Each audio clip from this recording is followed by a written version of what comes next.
देखिए, अरविंद केजरीवाल की बात की जाए, आम आदमी पार्टी की, वो लोकसभा चुनाव में कांग्रेस पार्टी के गठबंधन के साथ चुनाव लड़ती हुई नजर आई थी।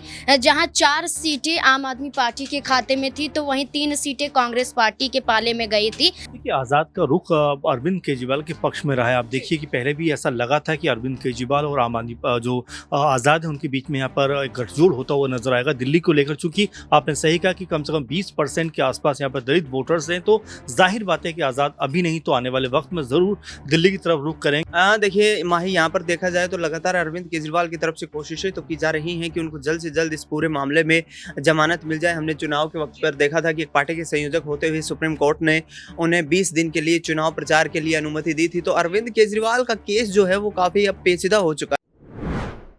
नमस्कार, मैं हूं माही सिंह और आप देख रहे हैं नेक्स्ट 9 न्यूज। आज आपका बहुत बहुत स्वागत है हमारे खास प्रोग्राम सियासी पंचनामा में। आज बात करने वाले हैं अरविंद केजरीवाल को लेकर। जी हां, अरविंद केजरीवाल तिहाड़ जेल में बंद हैं, लगातार जमानत पर याचिका दे तो रहे हैं, लेकिन अभी किसी भी तरीके की कोई राहत मिलने की उम्मीद नहीं दिखाई दे रही। अब ऐसे में विधानसभा चुनाव है, क्या अरविंद केजरीवाल को किसी भी तरीके की राहत मिलेगी या नहीं, ये बड़ा सवाल खड़ा होता है। आज इन्हीं सभी सवालों के लिए हम अपने न्यूज रूम में मौजूद हैं और अपने सभी सहयोगियों से जानेंगे कि आने वाले विधानसभा चुनाव में अरविंद केजरीवाल को किस तरीके की राहत मिल सकती है। सबसे पहला सवाल मेरा दिनेश से रहेगा। दिनेश हमारे साथ मौजूद हैं।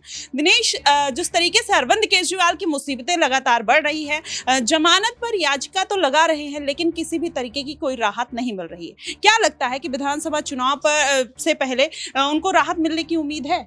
देखिए माही, यहाँ पर देखा जाए तो लगातार अरविंद केजरीवाल की तरफ से कोशिशें तो की जा रही हैं कि उनको जल्द से जल्द इस पूरे मामले में जमानत मिल जाए। हमने चुनाव के वक्त पर देखा था कि एक पार्टी के संयोजक होते हुए सुप्रीम कोर्ट ने उन्हें 20 दिन के लिए चुनाव प्रचार के लिए अनुमति दी थी। तो अरविंद केजरीवाल का केस जो है वो काफ़ी अब पेचीदा हो चुका है, क्योंकि यहाँ ईडी के साथ साथ अब सीबीआई की एंट्री हो चुकी है।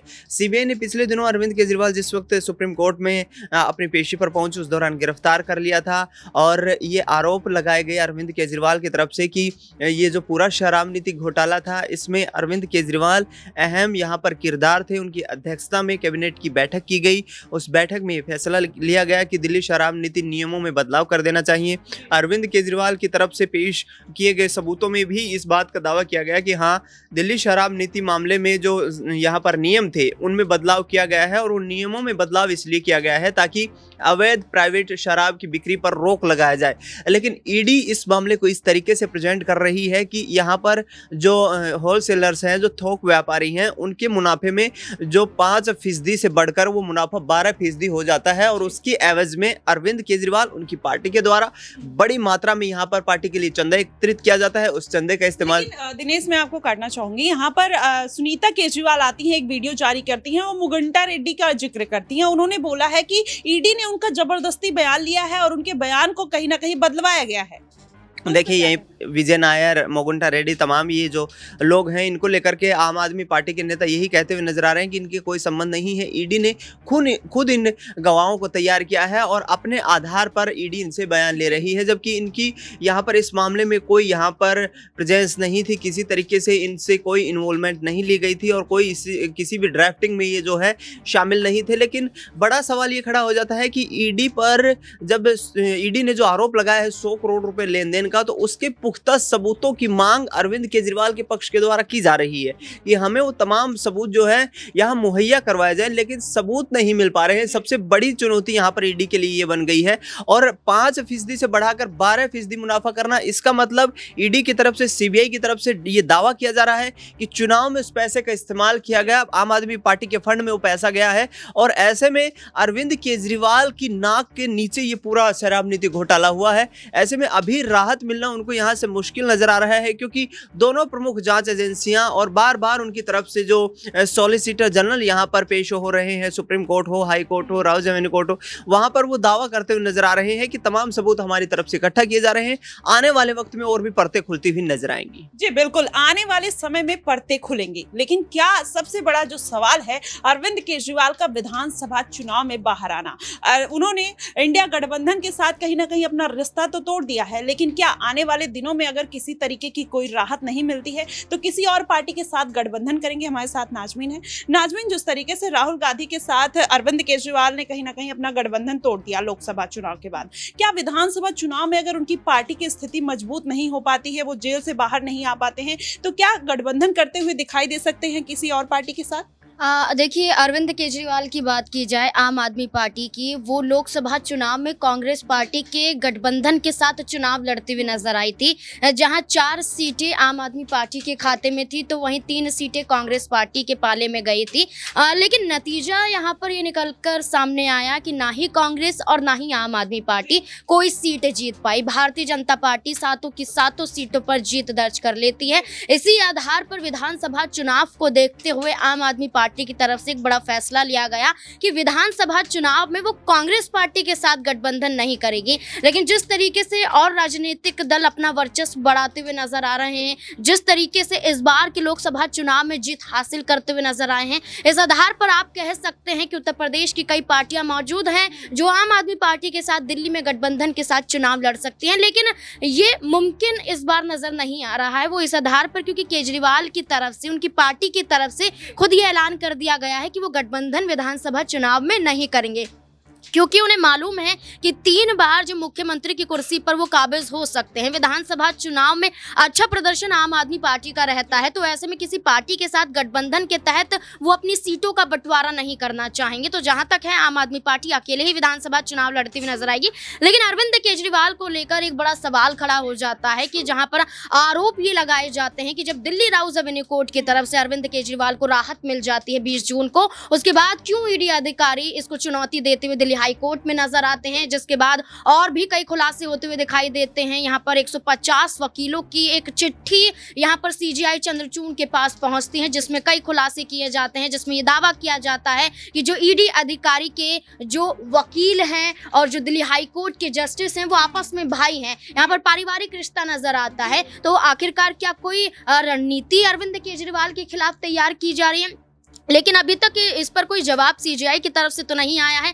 लेकिन अब ये देखना होगा कि लगातार अरविंद केजरीवाल की न्यायिक हिरासत को बढ़ाना, वहीं उनकी पत्नी सुनीता केजरीवाल का भारतीय जनता पार्टी के सांसद पर आरोप लगाना कि पहले बयान कुछ और दिया गया, फिर उस बयान को तोड़ मरोड़ कर यहाँ पर पेश किया गया। जानबूझकर ये कोशिश की गई कि अरविंद केजरीवाल को फंसाने के लिए सांसद के ही बेटी को कहीं ना कहीं अत्याचार उन पर किया गया, ताकि यहाँ पर वो अरविंद केजरीवाल के खिलाफ झूठ बोल पाए। ये आरोप उनकी पत्नी ने लगाए। लेकिन अब ये देखना होगा कि आखिरकार क्या अरविंद केजरीवाल की जो अगली सुनवाई यहाँ पर 12 जुलाई 17 जुलाई को दिल्ली हाई कोर्ट में होती हुई नजर आएगी, क्या राहत मिलेगी या फिर नहीं? जी बिल्कुल, बड़ा सवाल तो यही है कि अरविंद केजरीवाल को राहत मिलेगी या नहीं। लेकिन अब देखा जाए तो कहीं ना कहीं विधानसभा चुनाव सर पर है। ऐसे में चंद्रशेखर आजाद भी हो सकता है दिल्ली की तरफ रुख करें। अगर ऐसा होता है तो जाहिर तौर पर कहीं ना कहीं 20 से 22% दलित वोटर्स है। हमारे साथ अमन जी मौजूद है। अमन जी, अगर देखा जाए तो दिल्ली में 20 से 22% दलित वोटर्स हैं। चंद्रशेखर आजाद की अगर एंट्री हो जाती है तो और अखिलेश यादव हो सकता है कि वहां पर रुख करे।